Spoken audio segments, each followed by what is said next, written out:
آج کی ویڈیو میں آپ کو خوش آمدید کہتا ہوں۔ 26 ستمبر 1930 کو کینیڈا کے ایک اخبار میں نیوز پبلش ہوتی ہے جو کہ یہ تھی ولیج آف دی ڈیڈ، جس نے پورے کینیڈا کو ڈرا کر رکھ دیا۔ اس رات نارتھ کینیڈا کے ایک گاؤں کے لوگ راتوں رات غائب ہو گئے۔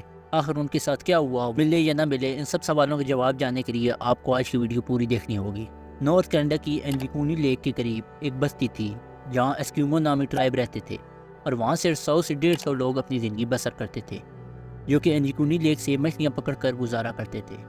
اور اس بستی کے لاکھوں اسکوائر میٹر تک چند لوگ ہی رہتے تھے، جس کی وجہ یہاں کا موسم ہے، کیونکہ زیادہ تر یہ علاقہ برف سے ڈھکا رہتا ہے۔ انجیکونی لیک کے قریب بہت سے جانور پائے جاتے ہیں جن کا شکار کرنے کے لیے وہاں کئی شکاری آتے ہیں۔ ستمبر 1930 میں ایک شکاری جس کا نام جو لبیلے ہے وہاں شکار کرنے کے لیے آیا، اور وہ شکار میں اتنا بیزی ہو گیا کہ اسے پتہ ہی نہ چلا کہ کب رات ہو گئی۔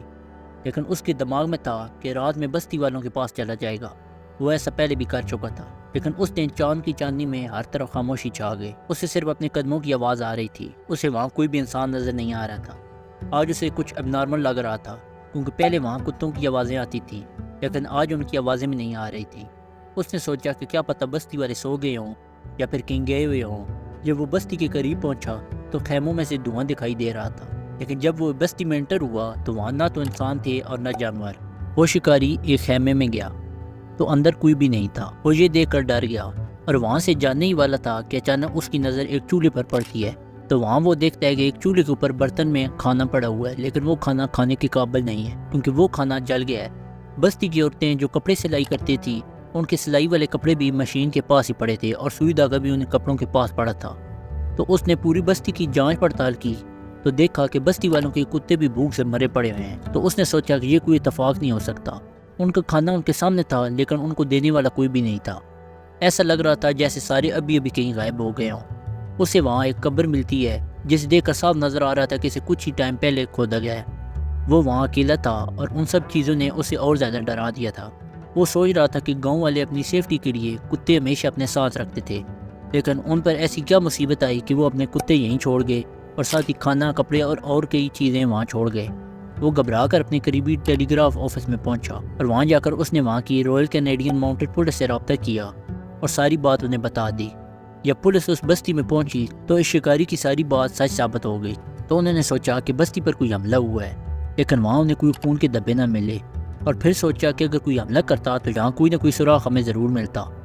پھر پولیس نے بستی والوں کو ڈھونڈنے کے لیے ایک سرچ آپریشن شروع کر دیا۔ جب سرچ آپریشن شروع ہوا تو پولیس نے دیکھا کہ آس پاس کسی کے پاؤں کے نشان نہیں ہیں سوائے اس شکاری کے۔ تو پھر یہ بستی والے کہاں گئے؟ انہیں زمین کھا گئی یا آسمان نگل گیا؟ اور وہاں کی لیک بھی برف کی وجہ سے جم گئی تھی، لیکن ان کی کشتیاں زمین پر تھیں کیونکہ اس موسم میں وہ مچھلیاں نہیں پکڑتے تھے۔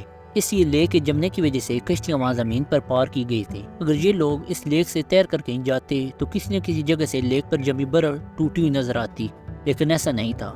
اس کیس نے پولیس والوں کو بڑی کشمکش میں ڈال دیا، اور انویسٹیگیشن کے دوران یہ بھی پتہ چلا کہ اس شکاری کے وہاں آنے سے 7 سے 8 دن پہلے ہی لوگ وہاں سے غائب ہو گئے تھے، کیونکہ کتوں کی موت 1 سے 2 دن بھوکا رہنے کی وجہ سے نہیں ہوئی تھی۔ جو لکڑیاں وہ لوگ جلانے کے لیے استعمال کرتے تھے، ان کے بجھنے کے بعد بھی ان کا دھواں کئی دنوں تک رہتا تھا۔